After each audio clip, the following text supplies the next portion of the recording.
Hello and welcome to Giant Mess, a super sloppy sports and entertainment podcast that's hosted by a giant mess. That's me, the real cinch, Neal Lynch. I'm a former fourth-string college quarterback and mediocre middle relief pitcher with a film and media studies degree. I'm a single dad who loves to talk about Giants football, Mets baseball, movies, TV shows, and comedy. On today's episode, we're going to be talking about Los Gigantes de Nueva York dropping a frustrating game to the Cincinnati Bengals in primetime on Sunday Night Football, and we let one slip away.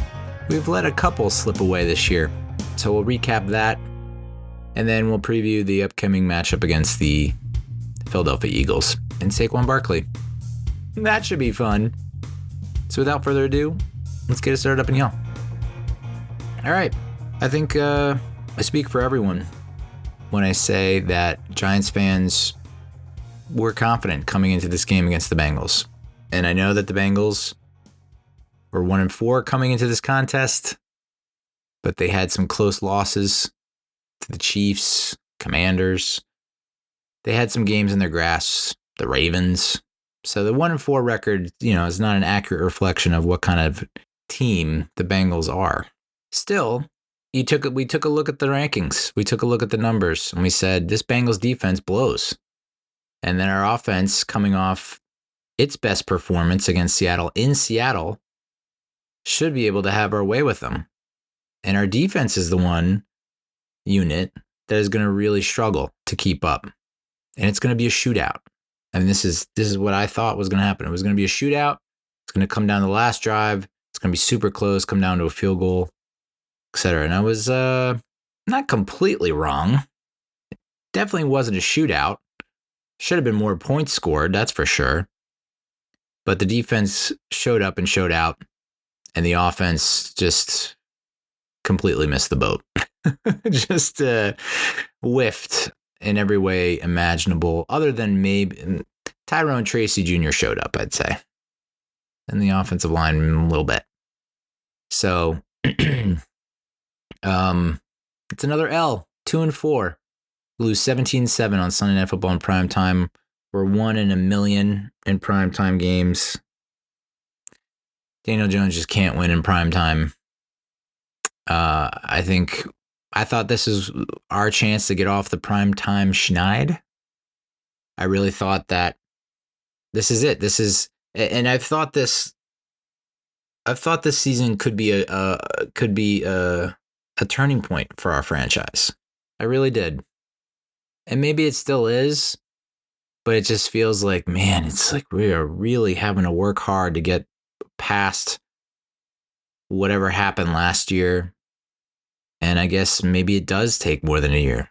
But then I look at something like a team like the Commanders, and the Commanders are just putting it all together with a rookie quarterback. They were picked to finish dead last in the division.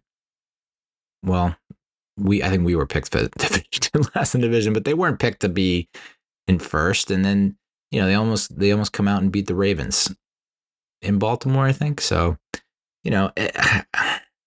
and maybe that's their version of the 2022 Giants. I don't know. But it doesn't feel like a franchise should take this long to turn around, I mean, you look at like Dan Campbell and the Lions, I think it was 2 seasons.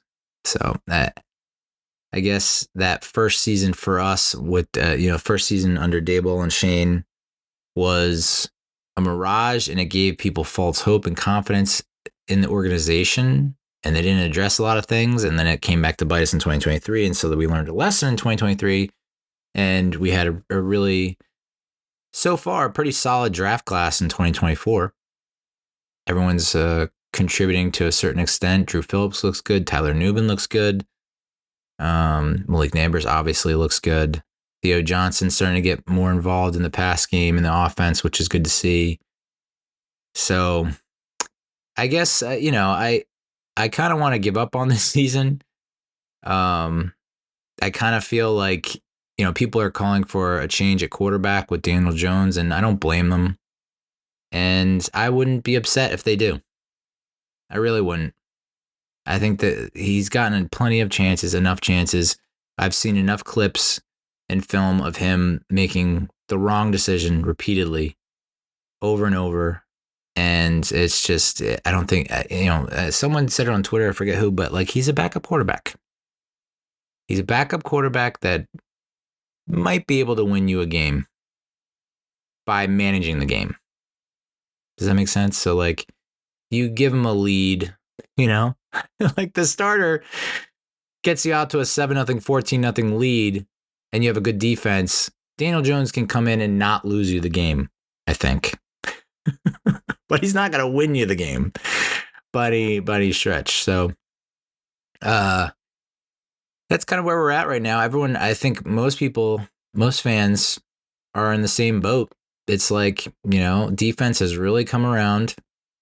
The defense has not allowed more than 21 points in a game through 6 weeks against some really good offenses. I mean, we're seeing that the Commanders' offense is really good, and we held them in check despite losing and giving up 7 field goals, blah, blah, blah. Other teams their commies are putting up like 30 plus points on other teams. Really good teams too. So, and the Vikings, I mean, take away the pick 6, it's 21-6, So I don't know. I think I believe in this defense. They're not completely shut down, locked down, dominant, but they are a playoff caliber defense. We just don't have a playoff caliber offense at all. Even in the quote unquote outburst last week against Seattle, it's like we're still not scoring 30 points, Like I look at what Ben Johnson, the OC, is doing in Detroit for the Lions, and I'm just like, oh, I'm so jealous. That dude has like all the answers. He's getting creative. He's getting, he's got offensive tackle split out as a wideout. He's got hook and ladder to a tackle. He's got, everything's coming up aces with him. And Brian Daboll has been hailed as this genius. And maybe he is. And maybe he is designing really great plays and we're just not executing. And maybe it is just the quarterback. So that leads me to think, well, we saw a pretty shitty outing from Drew Lock in the preseason, and everyone's willing to write him off forever. And it's like, maybe we give him another shot. What's most confusing is, why not give Tommy DeVito another shot? The guy led us on a 3-game winning streak with one of the worst offensive lines in NFL history. Now he has an offensive line. Let's see if he can cook. He would hold the ball last year and take unnecessary sacks, right? He can hold the ball this year and he probably won't get sacked. Or maybe they worked on it with him and they know he knows to get rid of the ball or to escape the pocket. I don't know.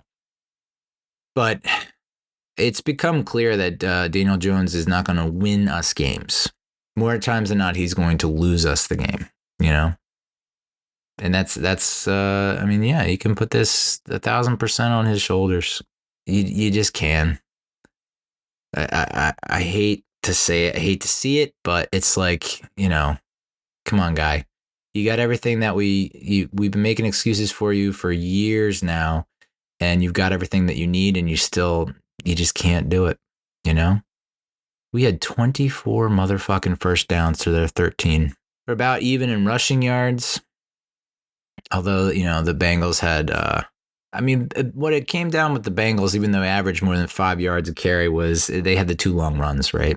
They had the Burrow on the 47-yard touchdown on 3rd and 18. And then you had the Chase Brown long touchdown run at the end when, the defense at that point just gave up, I think. Just, was like, well, this one's out of reach. So I think if you take those 2 away, you're looking at probably around 3 yards a carry for the Bengals. Passing yardage was the same, even though Daniel Jones threw the ball 13 more times than Joe Burrow. We got 4 sacks, only allowed 2. So, total yards was around the same. We forced 2 fumbles. We only recover 1. The second one, Pinnock had a chance at it, didn't, and let it go through his fingers, pops out of bounds. Bengals go for a touchdown, run for the touchdown on the next play or one of the next plays. We only had 2 penalties. And of course, it's not the quantity of penalties with us, it's the quality of penalties. Erasing major, huge, big momentum plays. In this game, it was Andrew Thomas going downfield on an RPO. Jones hits Slayton in stride, which is all we can ever ask for. That's all you need to do is to get him in some kind of open space, get him the ball at top speed, and it's a guaranteed chunk, huge, explosive play. And we do it, and Slayton gets into Bengals territory, and you're thinking, all right, here we go. And then gets called back. I'm an old fart. Played high school football in the late 90s, early 2000s. I would have loved to operate a run and gun, shotgun spread offense in high school, but I did not. I ran a wing T triple option offense, even though I'm fat as fuck and am slow as shit. So I'm not too familiar with RPO, but my guess is you call 2 plays. One's a run, one's a pass. Jones calls it out at the line. Hey, it's going to be a pass. Is that how it works? How do the linemen know whether it's a run or a pass? And if he's not calling it out the line, how did the linemen know? Did Andrew Thomas not hear him say, okay, I'm going to pull on this? I think Jones is making the decision in the moment. So it's if it is an RPO, the linemen have to know, okay, do not go downfield. Even if it is a run, you want to kind of stay at the line of scrimmage. That's where I get a little confused because I'm not familiar with running it. We didn't run it in college either. In college, there was one play we had in high school, and I guess one play in college where it's like you fake the option, drop back, and then you throw. But I just don't know. They run it so much now at the professional level. It used to be a college thing. I see, when I went to the Washington State Cougars game 2 years ago, it was like I saw them running RPO, and I was like, this doesn't look like football. Not to be like old man shouting at the clouds, but like it just didn't look like football. It was just like everyone's just kind of standing and waiting for something to happen for the first 2 seconds. And then it's like, I don't know.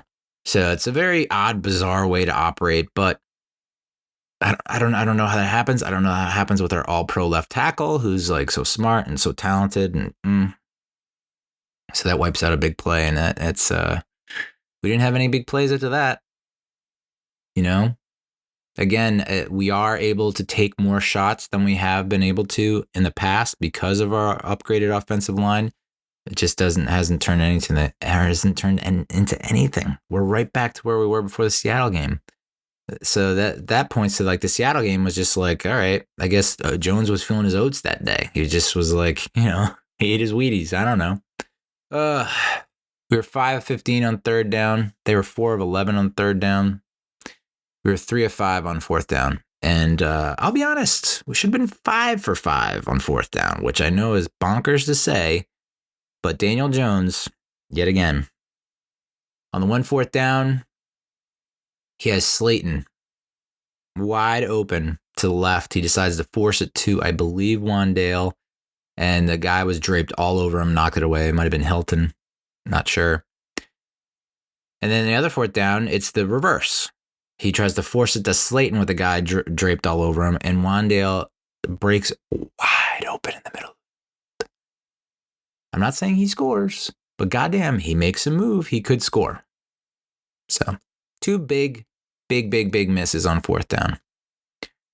And, I think that's the most 4th down attempts that we've had in a game in a long time, possibly ever. Not quite sure, but,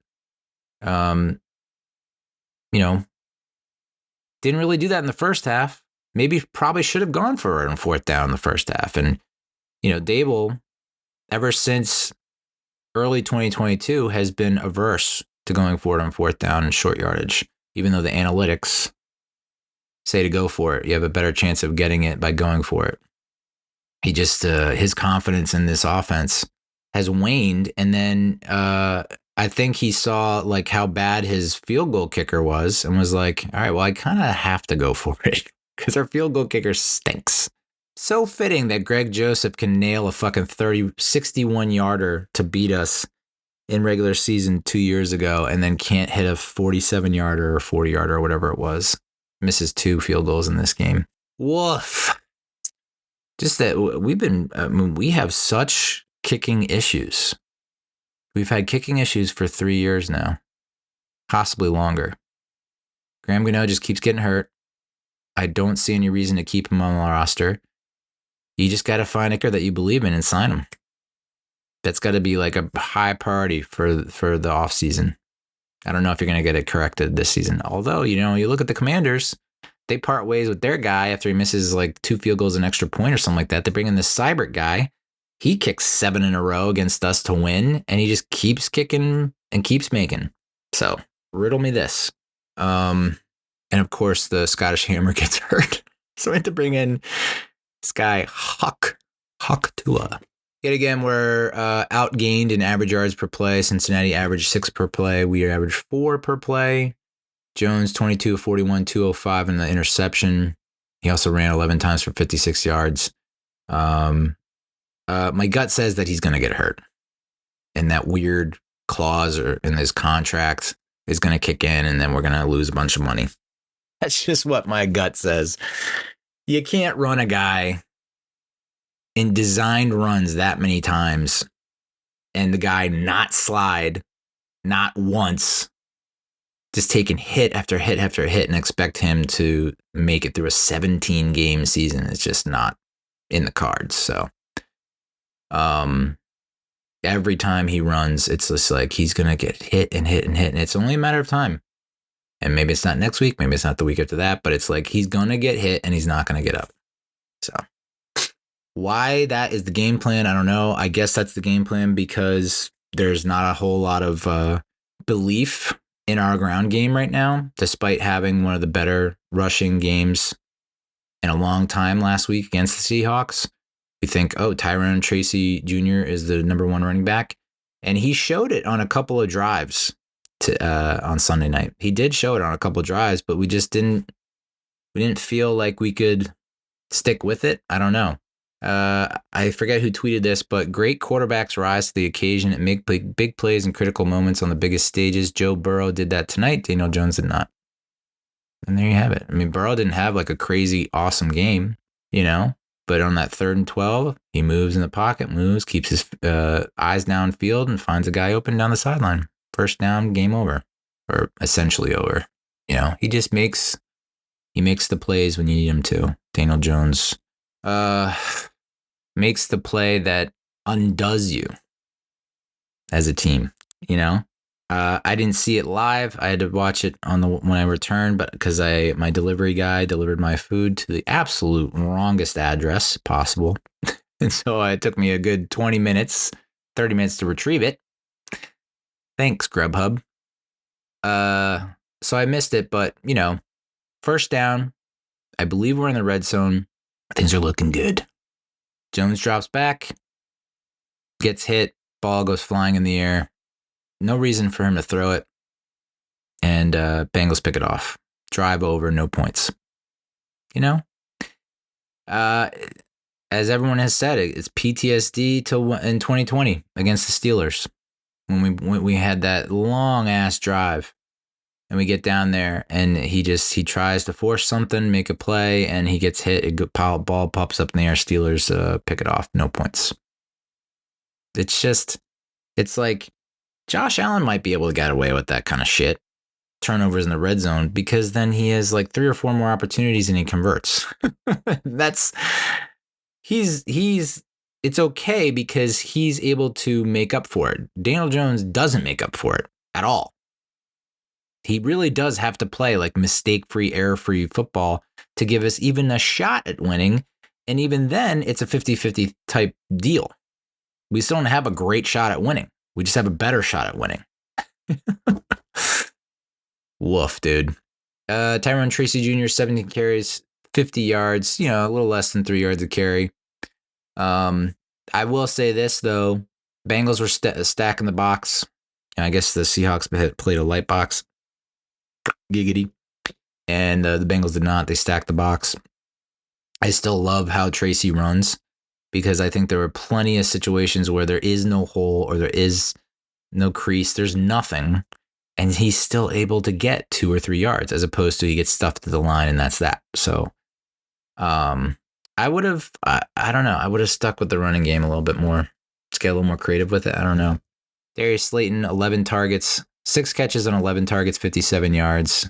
Tyrone Tracy, 6 catches on 6 targets, 57 yards. And I think that's probably the answer.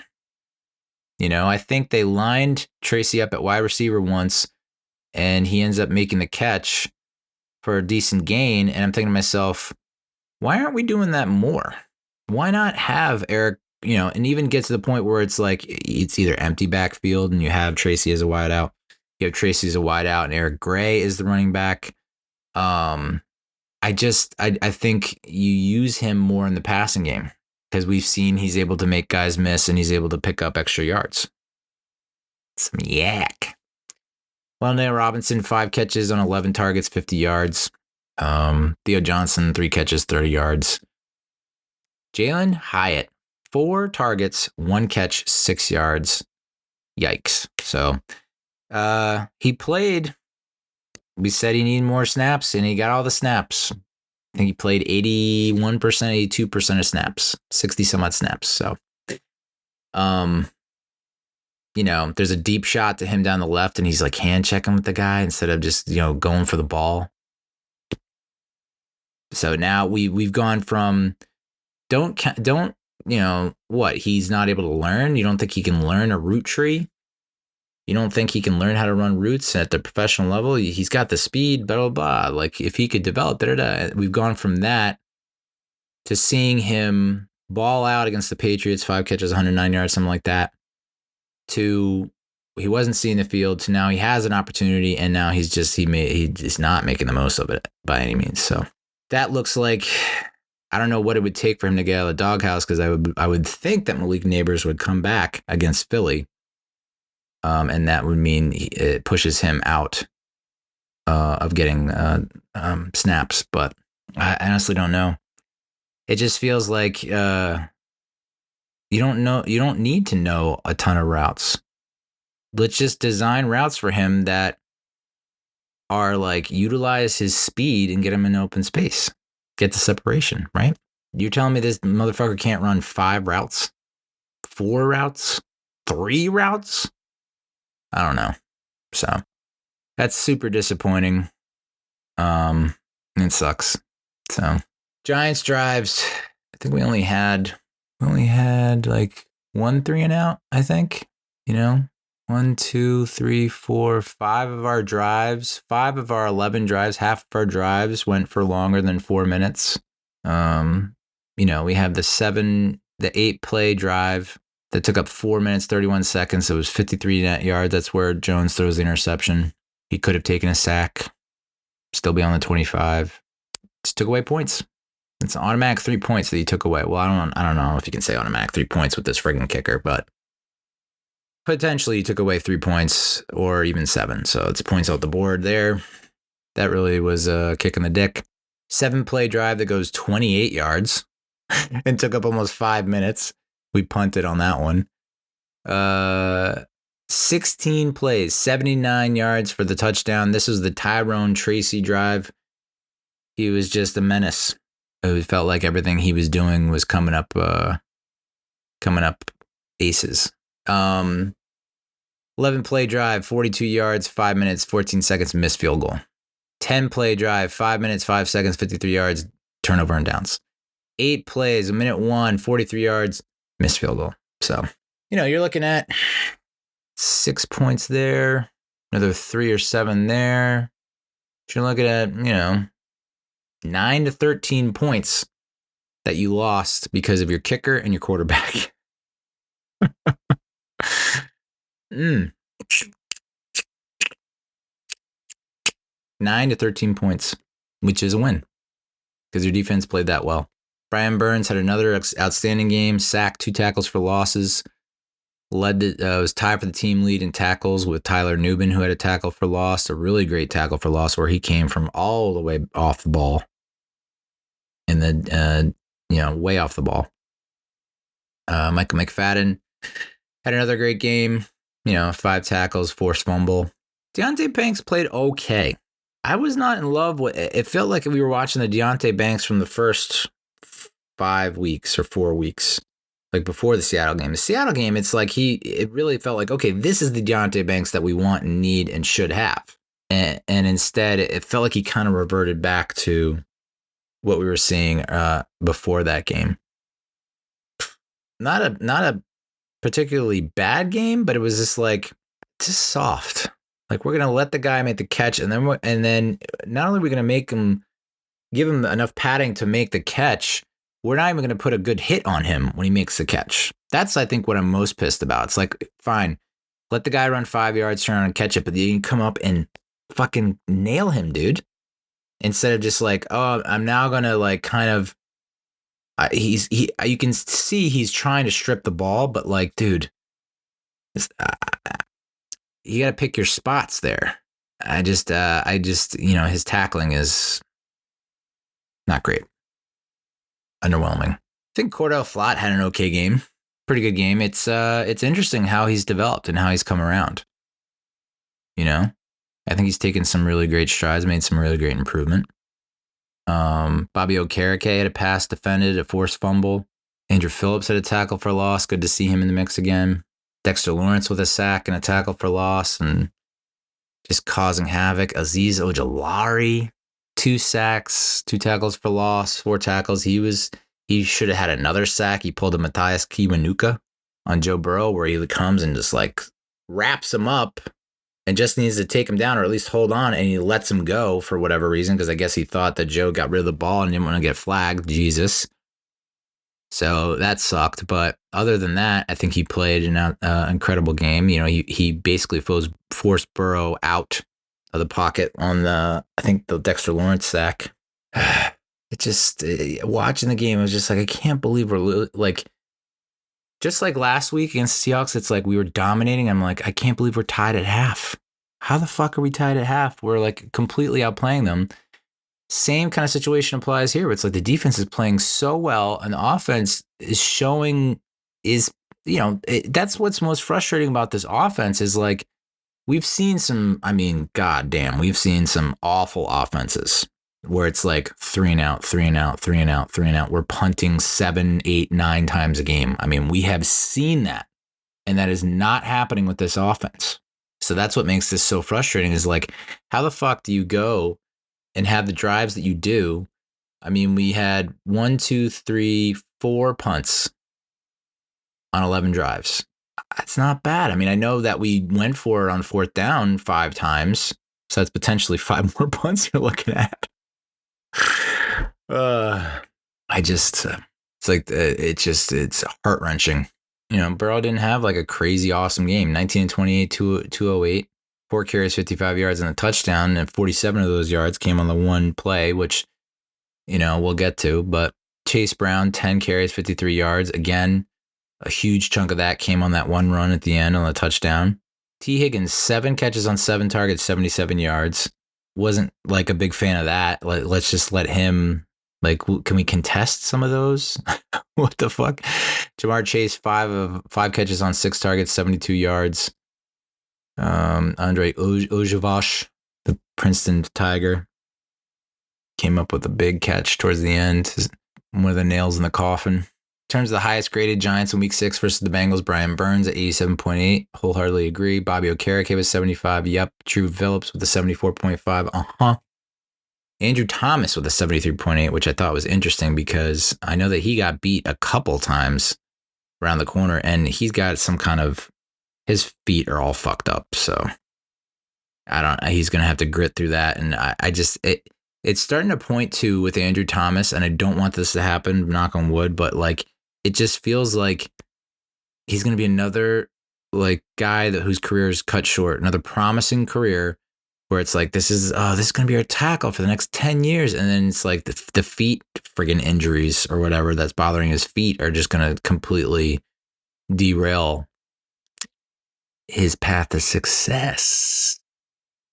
He re-aggravated or hurt something in the foot. And I think that's why he was getting beat.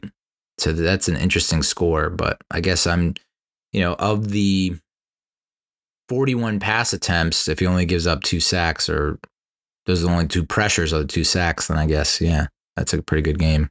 And as great as the defense was, and as great as much as Shane Bowen has rebounded in the eyes of many Giants fans, what are you doing on 3rd and 18? Playing man coverage and bringing the blitz, allowing an entire half of the football field to be wide open for Joe Burrow to graze and raise livestock. I mean, Jesus Christ. Nothing but wide open plains out there to the right. They brought Isaiah Simmons on a blitz on what would have been Joe Burrow's backside. The problem is the entire Bengals offense was flooding to the left side, to the one side, leaving absolutely no one on the right side because they're so concerned about Jamar Chase and I guess even Higgins beating them, getting behind Pinnock, because Newbin comes up, Pinnock goes back to go with Chase or Higgins, and there's nobody on the right side. So why not, in that situation, play a soft zone? Let them throw in front of you, let them check down, dump it off, and then you come up and swarm and tackle. Why aren't you doing that? That's just like a big old brain fart and it costs them 7 points. And knowing what kind of offense you have, it's like this is the kind of team you have. Like, you can't have brain farts. We're not good enough to have brain farts. There are really great teams, and they make mistakes, and they have brain farts because they can overcome it. We can't. He was expected to run for 10 yards, ran for 47. So there's a touchdown probability of 0.3%. He reached a top speed of 19.86 miles per hour, the fastest play of Burrow's career. And Isaiah Simmons was chasing him down, and Isaiah Simmons is no slouch. Couldn't catch him. So we forced 4 3-and-outs. They only had one drive go longer than 3 minutes and 6 seconds, 3 minutes and 52 seconds. Only one drive that went longer than 4 minutes. And it came in the third quarter, and it ended in a field goal. My God. So it just sucks, dude. Just sucks. Unbelievable. I guess Hawk punted the ball fairly well, but we just need a kicker. If you have a kicker against the Commanders, I think you win. If you have a kicker against maybe the Cowboys, I don't know, do you win? And then here. So it's not unfathomable to think that, it's not crazy to think that we could be 5-1, 4-2 right now. Just fucking sucks. Just don't have the quarterback, don't have the kicker. And, we've talked about, is it really only 2 or 3 guys away? And it's like, yeah, maybe it is. Maybe it fucking is. Because I think our defense is feeling itself right now. And it sucks to lose Kayvon. I mean, we're now going to lose Kayvon. I didn't even mention that. But, we didn't have Malik Neighbors in this game. Didn't have Devin Singletary in this game. We didn't have him last game. Our offense played fine. I do think you do miss Malik Neighbors, because it's like, yeah. So we'll probably get him back for Philly. Devin Singletary was out, which, with the groin injury, and it's like, I think everyone's fine with that. Let him rest up and get fully healthy. But the Kayvon thing, he broke something in his wrist in a Seattle game, which I didn't know about until later on in the week. And so he misses this game. He's going to miss 4 weeks.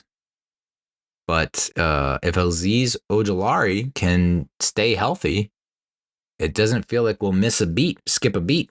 This is why we're so high on Azeez Ojulari for so long, was because when he's healthy, 100%, he can disrupt the game, make some plays, bring some pressure. When he's not fully healthy, which is more often than it isn't, then it's like, well, he can't contribute. Best ability is availability. So, but if he can play like he did in this game, then that missing Kayvon won't be as bad. Barkin' A. So that's the Giants and that's the Bengals. 17-7 Cincinnati over New York. Fucking A. Game that it's like, what you're going to, 5 years from now, next year, 2 weeks from now, we'll look back and say, oh, yeah, we lost by 10 to the Bengals. And it's like, no, dude, we had it right there. Multiple opportunities to tie the game or to take the lead and just slip through our fingers. The story of the Brian Daboll New York Giants, just like, it's just not, ugh. So that's that. Let's preview the Giants-Eagles game. First of 2 matchups from the year at MetLife Stadium. It's a 1 o'clock start. There wasn't a spread or over-under. I've been pretty bad with the spread and the over-under, so I don't know why you listen to me on that. It's the return of Saquon Barkley. It's the return of our prodigal son. Philly leads the all-time series 94-89 in 2. The last 5 matchups haven't really gone our way. We did have that season finale win 1 week into this year, 27-10, where the Eagles just looked like they had given up on life as they were about to prepare for a playoff game. We lost them on Christmas, a game that we had opportunities to win. We got blown out in the divisional game, playoffs, ugly loss, and I got raked over the coals for what I said in that post-game video by Eagles fans. Barely lost, playing all our third stringers in the final game of 2023. Got blown out in December of 2022. Got blown out in December of 2021. We actually beat them in November of 2021, 13-7. And we beat them in November of 2020. Joe Judge, he had their number. But yeah, we've lost so many games against Philadelphia. And a part of me thinks that we're really just going to it's going to be like a blowout and Saquon's going to go for 3 touchdowns. And it's the memes. My God, the memes.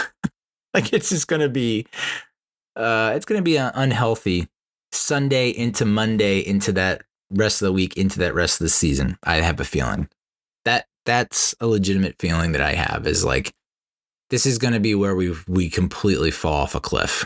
It's either like we're going to fall off a cliff, get blown out. It's either we get blown out or it's a game just like the Dallas game where it's like we're pretty much outplaying them. We should be winning this game. We should win this game. Oh, wait, all we do is kick field goals. So it feels like it's that blowout and then a very small percentage of me thinks that we can win this game. Just because the Eagles are in a weird spot where like they're winning, they're winning. And they don't look great. They don't look like world beaters. They don't look like Super Bowl contenders, but like they're winning. They didn't look good against the Browns. They barely won that. I think it was 2016, 20-15. I mean, we just barely beat the Browns, but we were up big on them. So, and this is where my preview of this game is going to sound a lot like the preview for the Cowboys game, where it's like, this is not the same old Cowboys. I think they're falling apart. They look like trash at home. They're getting blown out. The Eagles, even though they're not getting blown out per se, don't look like they did in the Super Bowl year, the year they went to the Super Bowl. They look more like the team at the latter half of last season than they did the first half when they went 10-1. And even when they were going 10-1, I had Eagles fans being like, oh, I don't know about this team. I don't know. They just didn't feel good about it. So it's like, it just feels like this was the season to take the reins and take over the division. Nope. So maybe it is another year, but now we have to deal with the Commanders. It's like, just when we get done with the Eagles and Cowboys, they're the Commanders. So there's still like, now heading into that Cowboys game, I felt a lot better about our chances to win. I thought we were going to win. I really did. I thought this was the year that we reversed the curse, And so I have it's just such a small little sliver of that feeling that going to this Eagles game, it's not crazy to think that we could pull off an upset here, but it's going to have to be like all defense. It's going to have to be like defense scores a touchdown. We're 0-3 at home. We finally scored our first touchdown at home 'twas a rushing touchdown, so still no passing touchdowns. Haven't seen one of those at MetLife yet. 0-3 at home. You know, they did a whole like segment. They put up a graphic about how the Giants and the Jets both suck since 2010 in MetLife Stadium. And people are like, I wonder why. And it's like, well, it's, it's kind of a dump. I mean, not a dump, but it's just an ugly place. And I don't know that. And then people are like, well, it's an ugly place in the swamp. It's like they've been in the swamp for 40 plus years now. We've seen a couple Super Bowls. For the Giants, we've seen 4. Jets need to step it up. Eagles are 1-1 on the road. They're 2-3 versus the spread. They're 18th in points scored per game, which is nuts. Giants are 29th in points scored per game. We just can't score points. We can move the ball all we want. Just cannot score points. We're for sure not scoring touchdowns. And then there's a chance we're probably not going to make our field goals. So, Eagles are 14th in points allowed per game. The New York Giants defense is 9th in the league in points allowed per game. So it truly is sad. It feels like the 90s Giants all over again, where we just had a dominant defense after dominant defense. More than half of the decade, we had a top 5, top 10 defense and couldn't make the playoffs in those years because our offense was so atrocious. And that's the case again now. We had a Duke quarterback in the 90s, and now we have another Duke quarterback. So what? I think maybe no more Duke quarterbacks. Thanks. Eagles love to give away the ball. They're 30th in takeaway difference at -6. We're not much better, 22nd in the league with -2. Eagles are 14th in passing yards per game. We're 17th. Eagles are 6th in rushing yards per game, and we're 24th. So it's if the Eagles know what they're doing, which a lot of times they don't for whatever reason, Sirianni and the offense coordinator, it's just like all they've had to do in every single game is to run the football. Just run, dude. Just keep running it. So I have a feeling if they're smart, they would do the same thing. It would just be like Saquon Hurts, Saquon Hurts, Saquon Hurts. You mix in Gainwell once in a while. I don't know. End around to reverse to Devontae or AJ. I don't know what to do about our run game. I don't. Feels like you figure it out, and then it goes back to, well, we're not seeing anything. It's not helping us. So, we don't have many knocks against this offensive line, this new offensive line, because they are the best we've had in 15 plus years, 2 decades. But they still are a far cry from what we saw in like 2008, from 2005 to 2008, 9, where we had Tiki Barber and Earth, Wind, and Fire, Derek Ward, Brandon Jacobs, Ahmed, we're a far cry from that, where it's like we're going to put up serious yards on the ground. It's just not happening. So, can we get right against the Eagles defense? Possibly. I don't know. Because so far, we've faced 2 of the worst rushing defenses in the league in the Cowboys and Bengals, and we haven't been able to run the ball against them. Go fig, dude.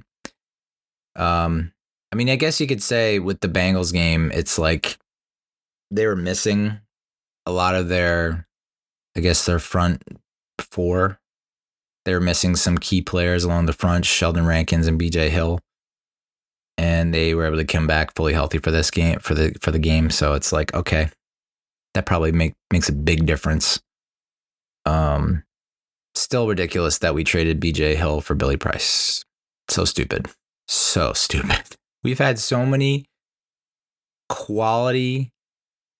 high quality guys on the defensive line, and we just let them go. Fred Robbins, Linval Joseph, BJ Hill, Dalvin Tomlinson. It's just like we just let them go, and they continue to get better. It's just like, what the fuck? Eagles are 21st in defensive passing yards allowed per game. We're 12th. Eagles defense allows the 17th most, they're 17th in rushing yards allowed per game, and we're 15th. So we should see, A fully healthy AJ Brown, Devontae Smith combo with the Dallas Goddard, and a Saquon Barkley. It should be scary, right? It should be like, well, they were eviscerating us and tearing us apart with just AJ and Devontae, but now they have Saquon in the mix. It's like you would think that they would be able to take full advantage of our defense, but I think our defense shows up again. You know, the Eagles' offense is 25th in red zone percentage and 18th on third down percentage. Their defense is much better, respectively, in those two categories: 5th in red zone percentage and 12th in third down percentage. So let's just not get into third downs, and let's not even get in the red zone. Like, as soon as we're approaching the 20-yard line, just score. Don't even try. Just go for the end zone when you're outside the 20. That's the goal there. So I mean, I guess I could see this being another low-scoring affair. You know, I really thought we'd see way more points on the board on Sunday night, and we didn't even come close. I think our defense continues to press on and continues to be strong. I think they're not going to really give up.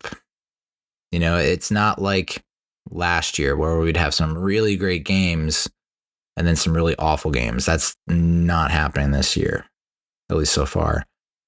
And I think if everyone's staying healthy, they're working together. And I think you're seeing, I think they're just going to get better and better. So the Eagles offense doesn't necessarily scare me as much as it has in years past, even with the addition of Saquon. So I think we hold Saquon in check. I think the defense plays its part. It's just it's going to be another one of those games where the offense looks promising, does some promising things, moves the ball, not punting a lot, not a lot of 3 and outs, but just not scoring. Turnover on downs, field goal, missed field goal. I think it's going to be a lot of that again. So, I hate to end on a down note like that, but it's just like, fucking A, dude, you know, because it doesn't feel like what is it going to take to think that this is a playoff team? What is it going to take? I mean, you should almost trade for Joe Flacco. There are people saying that, like, if Joe Flacco is playing for the Giants, we're 4-1 or 4-2 or 5-1. It's just like, oh, okay. Yes, Flacco looks fucking awesome, but I don't know. I really do think they just let him play the whole season and be like, we gave him the offensive line, we gave him the wide receivers, we gave him the game plan, and we gave him a full season, and this is what you got. So can we be done with it now? And I don't think anyone would argue with us moving on from it. Just the only thing that does suck is I think it's like a $22 million hit to the cap or something like that in dead money. Like, oh boy. But I guess it's worth it to finally close the book and move on. What would be even more interesting is, say, like, you know, Jones does get hurt, you put in Locke or DeVito, and we go on a run with them. You got to, I mean, I would think people would have some logic and be like, you know, Daniel, as much as we'd love to have you back, we got it covered. But I feel like that's the only way we're going to really see DeVito or Locke. The amount of people are out on Locke is like really interesting. You know, I understand he did not look great in that one preseason game, but it's a preseason game that he didn't have like the offensive line that we have now. Those 5 guys that we have starting on the offensive line now didn't play together in a game until week 1. They didn't play together in the preseason. So I don't know. Barfaroni, because the moment it's right there. It's so goddamn close every friggin' week. The only game that fell out of hand was the Vikings game. And the Vikings are a friggin' wagon right now. The juggernaut. Commanders. I mean, like, even that loss doesn't look bad at all now, considering what they've done since then.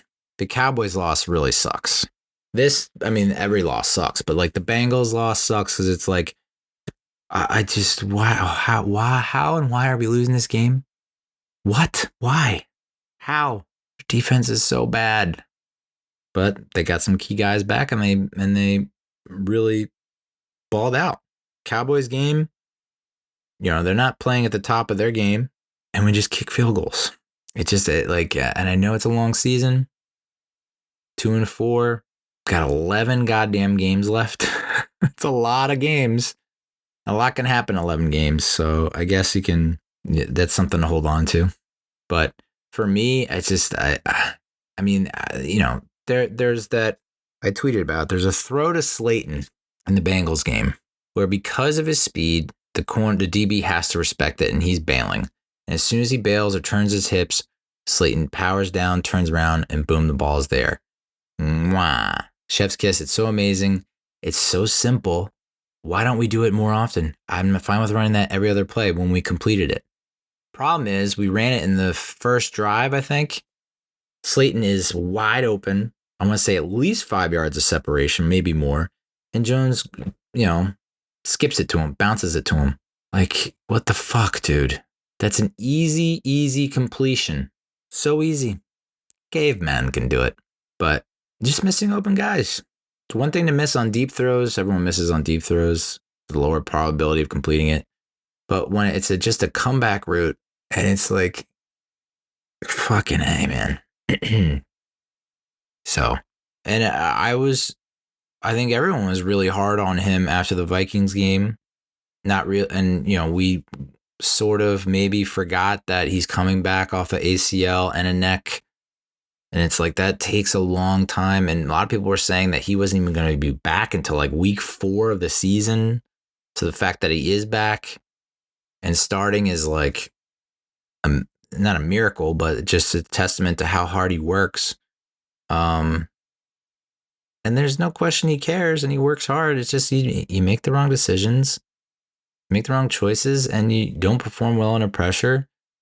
And it's like all the things that you need to succeed. It's like, can you understand the offense? Sure. Can you operate the offense? Sure. That's why he'll be a top echelon backup quarterback that, like I said before, he can have the Sam Darnold, Geno Smith resurgence at some point. Get his mind right. I don't know. Cause he didn't know how to react when the blocked field goal was turned for a touchdown against the Seahawks. Did not know how to react. He's just like, do I raise my hands? Do I pump my fist? Do I at one point he's holding his head, but it looked like he was trying to guard himself from a stampede. It was just, I don't know, dude. I don't think I'm not looking forward to the Eagles game by any means. I'm just not looking forward to the Eagles game. I think it's going to be again, ugh. All right, that's the show. Thanks for listening. Thanks for watching. Go Big Blue. Adios, muchachos.